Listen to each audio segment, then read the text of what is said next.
Good afternoon, everyone, and welcome back to Inside the Nest for men's and women's golf. We are joined once again by first-year head coach Craig Sager. Coach, thank you for being here. This time, not on the golf course yet. No, not yet. But I think last time we spoke, I was in Columbia, Missouri, and actually, as soon as we get off this call, I'm going back to Columbia, Missouri. So it's weird. I guess we need to schedule another one for next week. I'll be back in Columbia, and I think it's going to be as cold there today as it was last time. It looked a little chilly last time. That's crazy, but it is what it is. Well, Coach, since we have last spoken, you've had your first tournament for the women. Give us a recap of that. Looked like you were pretty pleased with that. Jailyn Marshall shot a career best, I think 157 if I'm correct. Just really felt like had a good opening tournament.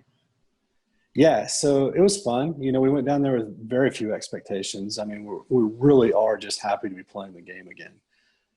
So it was kind of one of those things we'll roll the dice, see where they fall, but it was more about getting back into a process, back onto a golf course, back to feeling nerves, shaky hands, those things that you want to do. I mean, that's why you play the game, is for those feelings. Unfortunately, we didn't get a team score. Kelsey stayed back to prepare for a nursing exam. And that's, well respected in our program. We get it. And by the way, I mean, I can't tell the grade, I don't think, on video, but she did very well on it. So we'll put it that way. It was time well spent on her part. But so we took Hope and Katie and obviously Jailyn to the jury invite. Silo's a great golf course there in Bolivar. Really a true test of golf. If you're playing well, you're going to score well. If you're playing bad, it will expose you. And that's what you want in a golf course. I mean, if it's fair, it's fun, right? So that's where we were. Jailyn played well. Coach Harmon actually walked with Hope for 36 holes, being her first college tournament, kind of take the nerves off, the edge off, and they're comfortable with each other. So that was good. I spent most of my time with Katie Vossbinder just to get some accurate numbers and game plans, because she's only a sophomore. We don't have a lot of data on her yet. And Jay was kind of sandwiched between the two of us. So, a couple of times I would tail back, speak to her, Coach Harmon jump up, speak to her. But Jailyn is unique in the fact that she doesn't like chitter chatter on the golf course. Very little emotion on the golf course. You can't look back and tell whether she made birdie or double bogey. I mean, it's the same demeanor. And really, as a coach, that's impressive. That's what you want out of a golfer. Now, that can go too far one way or the other, I guess. If you make a big birdie, we'd like to see a little smile or a fist pump or something. I mean, we don't need Tiger's reaction at Augusta, but something to let us know you still have a pulse. But Jay was in a mood, and it worked. She's as unique a player as there is. She just doesn't find a lot of trouble, doesn't make any big mistakes, knock on wood. And we knew going into the second day, I actually told Katie about halfway through that round, I said, if Jay shoots 78 today, she might win this tournament. And Katie kind of gave me a look like, yeah, right. And sure enough, Jailyn shot 78 and tied for first. Lost in a playoff, but I'll tell you, that was a good player she played against. It was going to take a birdie to beat her. We knew that. That girl was hot that day. She shot 74 coming into the playoff. So, it's fun. Jailyn showed a lot of nerves on the way back to the 18th tee box, which, again, lets us know that she's engaged. It was a pretty cool coaching moment, to be able to say, Jailyn, the other girl's nervous too. Like, whoever acknowledges that you're nervous first and just puts it aside is probably going to win. But it wasn't a matter of nerves. Jay hit a great shot, great fairway wood. Left her approach shot just right of the green, hit a good chip, lipped out a par putt that would have sent it to the next hole. But again, that girl she was playing very good golf, and we knew it was going to take a birdie or better to beat her. And, that's the way golf works. But it was a good start for us. I don't know where that leads to this week. We'll see. We're back at Shoal this week, and we would like to think we have a little bit of familiarity with that golf course, but in fact, we really don't. It's not something we see a lot of. Being our home course, you think that's crazy, but it's just the way it works. But yeah, so jury was fun. We got to feel the nerves. We got to see the players' reactions.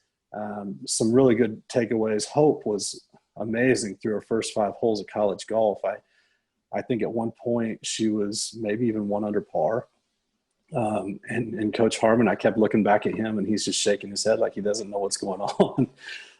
But that was fun to see. she's going to keep getting better and better and better. And that's what we're about, is getting better today than we were yesterday. It's more than just a saying. So exciting for what's in the future for Hope. And then Katie, I don't know how to explain it. She just hits the ball. I think one of our guys said yesterday that there's only about 3 guys on the team that can outperform her with a shot. So we got to tidy up some things around the greens with her, some chipping and putting stuff. But she's a smart player. She'll figure it out in no time. And then look out. I mean, she's hitting the golf ball in places that most girls are not hitting the golf ball. So that's going to be a fun one to watch as well. Yeah, certainly exciting. Not a whole lot of members of the team so far, but they're pretty young, and that's, I think, what's exciting for your future, especially with the recruiting class next year and things like that. So had a women's tournament, getting ready to have a men's tournament this week, in fact. Like you said, playing on your home course at Shoal Creek against Rockhurst. This is what was supposed to be our fall preview, obviously being one of the few conferences that's playing golf this fall. It's transitioned into something a little bit different. So can you kind of tell us who you're expecting to throw out there for the men and what you're hoping to see out of them? And then just, this is the first home competition that we've had since 2016. Yeah, so it's a bit unique, and because it's only us and Rockhurst playing, we're able to play everybody. So obviously we'll have our top 5 and count the best 4 scores out of that. We'll declare those players ahead of time. We've had a series of qualifiers leading up to this. Not ideal. Sunday pretty much wrapped up our qualifying in the fact that we were supposed to have 18 holes at Shoal. That was going to give everybody a good test of golf on the course that we were going to compete on. And if you remember, Sunday was a wet, cold rain. So we pushed that to 9 holes on Monday. Not necessarily a true indication of golf, but it's what we had to work with.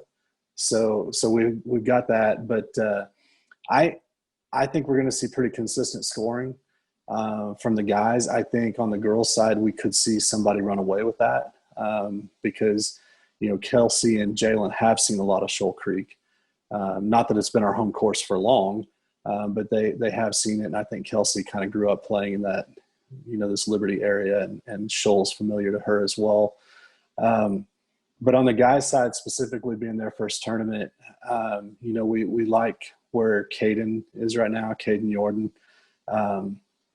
He played well yesterday down at Winterstone. It was fun to see him and Freddie kind of had a little battle going back and forth in their practice down there. And that's fun to see that competitive edge kind of sneak up, especially right before a tournament.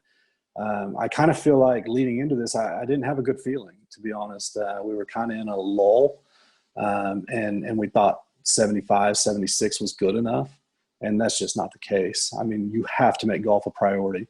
And if you want to compete at the D2 level, and, where does that begin? I don't know, because we do preach that everything's important on campus life, Greek life, student organizations, obviously academics. So we have a lot of players missing practice time for those things. And that's okay, because that is part of the D2 experience, in my opinion. But at the same time, you have to make up that time on your own. And I'm not sure we're doing a good job of that right now. We'll find out Monday and Tuesday when those numbers get posted next to names. Some guys might surprise me.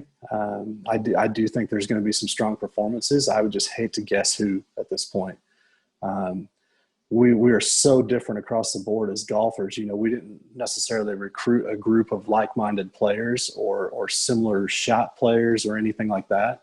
So we've got the spectrum covered as far as ability on the course, mindset, preparation.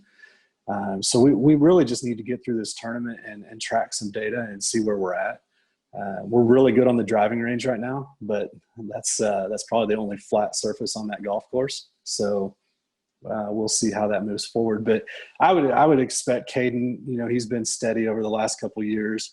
I'd be shocked if we get anything different than what we expect from his game out there. He just doesn't.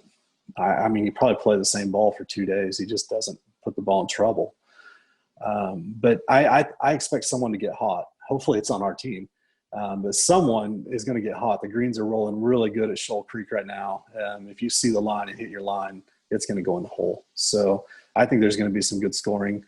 Like you said, that was originally our fall preview leading into the regional event. That's unfortunate. I mean, again, COVID's taken a lot of more important things from a lot of different people than golf. But that stung a little because we had some really good teams signed up to come into that, kind of give us a chance to put our footprint down on our home course and see where that falls. But I think we're going to get that chance again in the spring. We're not hosting it, but there is a tournament being hosted there with some top teams in it. So, we'll see. But we got to get through Monday and Tuesday, and then, gosh, it seems like in no time we're in St. Louis with the men, and you don't really look back until November 1st, it seems like. So yeah, it feels like it starts really slow, and then all of a sudden you've got back-to-back tournaments. Right. And as far as expectations, we really don't have any. I just want to see where the guys fall their first college tournament of the year, and for some, first college tournament period. Half of our roster's first college tournament period at Jewel anyway. So we'll see. I know Rockhurst has a player out with COVID protocols. We've got one right now waiting on the test results. So the top 5 might change 10 times between now and then. So I would hate to even put names next to it. I do think we have a few guys that have really strong immunity systems, so they'll fight through most of that. But, and then again, on the girls' side, Katie can overpower that course. Hope can probably think her way around that course as well as anyone. I see some good scores coming. Great. Well, you talked a little bit about it, and kind of going into your first tournament. You don't have a lot of expectations, but do you have any goals for these 2 programs for this year, for you personally as a coach, just specifically in this first year, just, with everything going on? I know most coaches don't walk in and say, hey, we're going to win a conference championship. If you do, great, but, we're not going to turn it down. But, what are some of those goals that you might have? Right. I'd be foolish to think that we're going to come light the world on fire. We're just not. I mean, they say history repeats itself, and we didn't have a good year last year. I think it's been a while. I think the girls have seen some success individually. I'd have to think back to like when Alex and Peyton were maybe on the same team since we've actually won a tournament. I could be wrong. I'm not a golf historian. Nope, you're correct. I think the women went to the NCAA tournament 2016, I believe. Yeah, so that's been a while.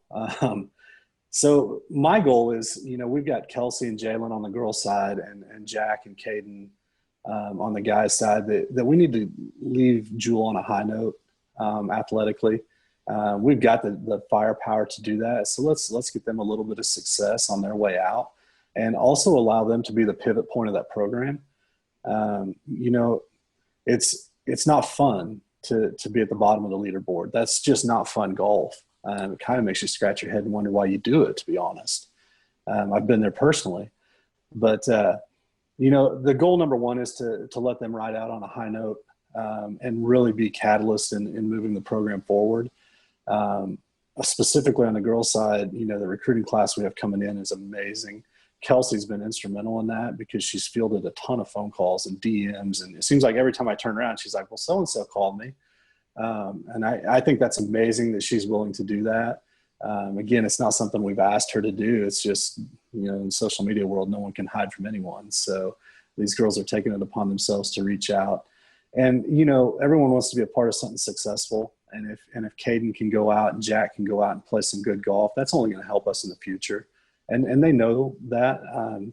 Caden's made it very clear that he's waited a long time to compete. So I think he's got the tools to compete as an individual, but now we've got some help for him, and not necessarily for him, but around him, with him, however you want to say that, because he's certainly not above and beyond everyone. Everyone is so close right now. And, so that would be my main expectation or goal for the year, is to give them a good experience while I can.